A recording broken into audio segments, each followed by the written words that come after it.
Ever find yourself lost for words in an argument or frustrated by a debate that seems impossible to win? Arthur Schopenhauer's never-finished treatise, The Art of Being Right, originally titled The Art of Controversy, doesn't just teach you to argue, it teaches you to win.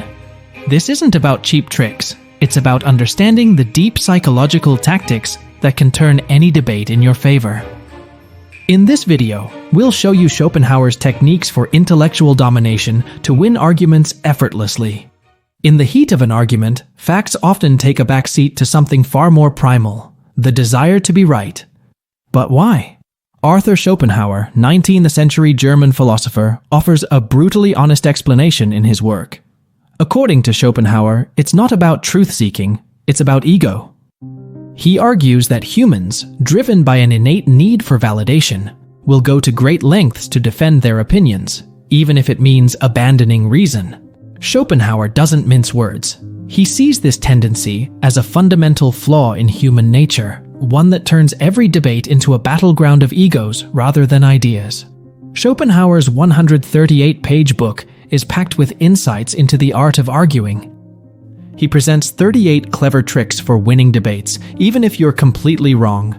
Schopenhauer's book isn't just a playbook for winning debates. It's a revealing look at the sneaky tactics others use to get the upper hand. Winning arguments isn't about logic, especially when it comes to swaying an audience. The real key? Emotion. As Schopenhauer puts it, controversial dialectic is the art of disputing, and of disputing in such a way as to hold one's own, whether one is in the right or the wrong. It's not just what you say, but how you say it. Even if your argument is sound and logical, it might not matter. Your opponent could seem more convincing even if they're spouting nonsense. Schopenhauer explains, "A man may be objectively in the right, and nevertheless in the eyes of bystanders, and sometimes in his own, he may come off worst. For example, I may advance a proof of some assertion, and my adversary may refute the proof, and thus appear to have refuted the assertion, for which there may, nevertheless, be other proofs. In this case, of course, my adversary and I change places. He comes off best, although, as a matter of fact, he is in the wrong."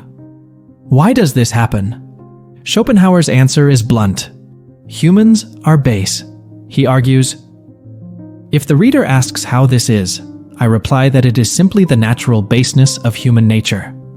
If human nature were not base, but thoroughly honorable, we should in every debate have no other aim than the discovery of truth." The harsh reality? Most people don't care about truth. They care about winning. Schopenhauer points to vanity as the main culprit, often paired with internal dishonesty. We're all aware of how powerful bullshit can be. It often trumps truth. So, how do you win an argument in this reality? Schopenhauer suggests two main strategies for refuting an opponent's thesis. We may show either that the proposition is not in accordance with the nature of things, that is, with absolute, objective truth, or that it is inconsistent with other statements or admissions of our opponent, that is, with truth as it appears to him. The latter mode of arguing a question produces only a relative conviction and makes no difference whatever to the objective truth of the matter.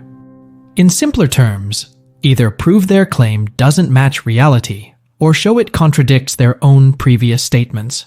The second approach is particularly effective. Trying to prove absolute truth with facts or logic often fails because people tend to reject information that doesn't fit their existing beliefs, a phenomenon known as the backfire effect. Instead, Schopenhauer proposes a clever tactic. We accept our opponent's proposition as true, and then show what follows from it when we bring it into connection with some other proposition acknowledged to be true. We use the two propositions as the premises of a syllogism giving a conclusion which is manifestly false, as contradicting either the nature of things or other statements of our opponent himself. That is to say, the conclusion is false. In essence, the strategy is to lead your opponent into contradicting themselves. It's a simple yet brilliant approach. By accepting their initial premise and connecting it to another truth they've acknowledged, you can guide them to a conclusion that's clearly false or contradicts their earlier statements. This method exposes the flaws in their argument without directly attacking their beliefs, making it a powerful tool in the art of persuasion. Schopenhauer's dishonest tricks are a fascinating look into the art of persuasion. Let's break down some of the most intriguing tactics. Questions bomb. Imagine rapid-fire questions coming at you like a machine gun. This tactic overwhelms your opponent, potentially causing them to inadvertently agree with you in their haste to answer everything. Extension. This is like stretching your opponent's argument until it snaps. You take their point and blow it out of proportion, making it easier to attack. It's a bit like turning a molehill into a mountain, then criticizing them for exaggerating. Anger. This is the poke the bear strategy. By riling up your opponent, you're essentially hoping they'll trip over their own emotions. An angry debater is often a sloppy one. Should your opponent surprise you by becoming particularly angry at an argument, you must urge it with all the more zeal. Not only because it is a good thing to make him angry, but because it may be presumed that you have here put your finger on the weak side of his case, and that just here he is more open to attack than even for the moment you perceive. Interruption. Think of this as verbal judo. You throw your opponent off balance by cutting into their speech, disrupting their train of thought. It's a power move that can leave them struggling to regain their footing in the debate. If you observe that your opponent has taken up a line of argument which will end in your defeat, you must not allow him to carry it to its conclusion, but interrupt the course of the dispute in time, or break it off altogether, or lead him away from the subject and bring him to others. Appeal to authority. This is name-dropping with a purpose. By citing respected figures who agree with you, you're borrowing their credibility. It's like showing up to a fistfight with a group of tough friends backing you up. These tactics aren't about finding truth, they're about winning at all costs. Schopenhauer exposes these tricks not to encourage their use, but to help us recognize when they're being used against us. In the end, always declare victory, no matter what happened. Why wait for others to crown you the victor? Even if you've clearly lost, why not claim victory anyway? Schopenhauer describes this tactic with biting humor. When your opponent has answered several of your questions, without the answers turning out favorable to the conclusion at which you are aiming, advance the desired conclusion, although it does not in the least follow, as though it had been proved, and proclaim it in a tone of triumph. If your opponent is shy or stupid, and you yourself possess a great deal of impudence and a good voice, the trick may easily succeed. After all, isn't winning just a state of mind? But here's the twist. Schopenhauer doesn't actually endorse these tactics for everyday use. Instead, he offers some sage advice about when to engage in arguments at all. He suggests that seeking truth through conversation is worthwhile, but only with the right audience.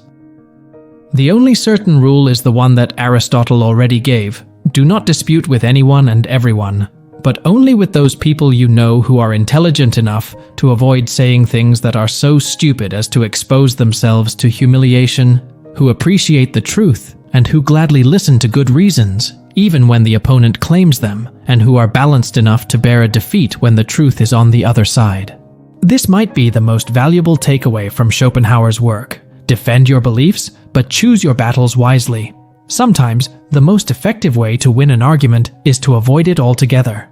The real victory might not be in winning every argument, but in knowing which ones are worth having in the first place. Thank you for watching.